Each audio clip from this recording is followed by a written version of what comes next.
साई चरित्र में साईं बाबा कहते हैं, जो मेरी महिमा गाए वो मुझको पाए, साथ रहूं मैं उसके संग, हर दुविधा को करूं भंग। इस बात का पता हमें बोरिवली में रहने वाले श्री रवि फंड इनके अनुभव से आ जाता है। वो कहते हैं, मुंबई नज़दीक नाला सोपारा के साईं मंदिर में हम अक्सर आया जाया करते थे। वहाँ होने वाले साई चरित्र के पारायण में शरीफ होने की हमारी बहुत दिन से इच्छा थी। कुछ दिन के बाद ऐसी सुनहरी अवसर हमें प्राप्त हो गई। हम दोनों यानी हम पति पत्नी साई मंदिर में पहुँच गए और कोई पारायण करता उस दिन आया नहीं था। मैं और मेरी पत्नी हम दोनों ही थे। हमें देख के मंदिर के पुजारी खुश हो गए। पारायण का जिम्मा उन्होंने हम पर सौंप दिया। हम पति पत्नी बारी बारी एक एक अध्याय का पठन कर रहे थे। लगातार एक ही जगह बैठ के पोथी के पठन से हम ऊब गए और पैरों में भी जकड़न महसूस होने लगी। काफ़ी रात होने के कारण नींद भी आने लगी थी। मैंने साईं बाबा को बड़ी ही आर्तता के साथ प्रार्थना की, यह साईं बाबा, हमारे से कोई गलती हुई हो तो हमें माफ़ कर देना। यह पारायण आपकी कृपा से निर्विघ्न पार पड़े, ऐसा कुछ करना।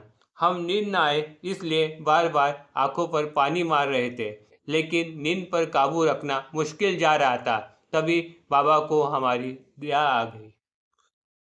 रात के 3 बजे रात के 3 बजे थे, तभी एक इसम मंदिर में प्रवेश कर गया। वो काले रंग का, ऊंची कद वाला तथा बगल में एक झोली लटकाए हुआ था। उसने मेरे नज़दीक आकर पूछा, क्या मैं आपके पारायण में शामिल हो सकता हूँ? मेरी भी साई सच्चरित्र पठन की इच्छा है। उस समय मेरी बीबी अध्याय का पठन कर रही थी। उस व्यक्ति के आगमन से मैं खुश हो गया। मैंने आस्थापूर्वक उसके बारे में पूछताछ शुरू की। आप कहाँ के हो? आपको तो मैंने कभी देखा ही नहीं। आप कहाँ पे रहते हो? उस इंसान ने कहा, अरे ये क्या, सामने ही तो मेरा बंगला है, मैं यहीं पे रहने वाला हूँ। मैंने उससे कहा, लेकिन पहले तो मैंने आपको कभी देखा ही नहीं। उसने कहा, लेकिन मैं तो आपको पहचानता हूँ। इतने में उसने अपनी झोली खोलकर उसमें से एक भगवी कलर की कफनी निकालकर पहन ली और सर पर एक रुमाल बांध लिया। मैं सोच विचार में डूब गया।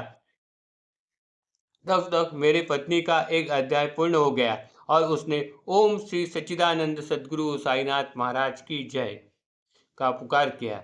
फिर आगे गुस्से ने अध्याय पठन शुरू कर दिया। हम दोनों ही पति पत्नी बाजू में बैठ गए। फिर आग कब लगी यह पता ही नहीं चला। बराबर सुबह 5:45 पर उसने हमें जगाया।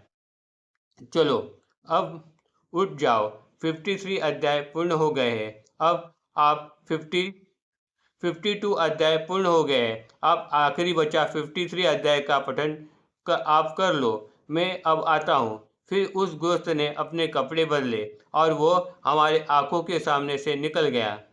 मैं सोच विचार में डूब गया।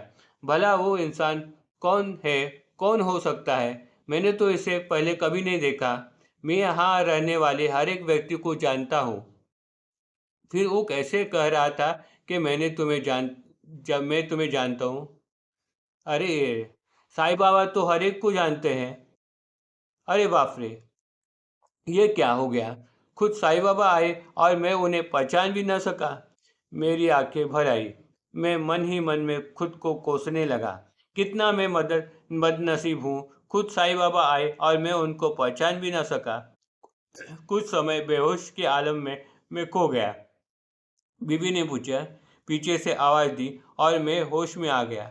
आज भी जब वो घटना मुझे याद आती है, तब मेरा मन साई दर्शन के लिए तड़प उठता है। Om Sai Ram. Please like and subscribe my channel.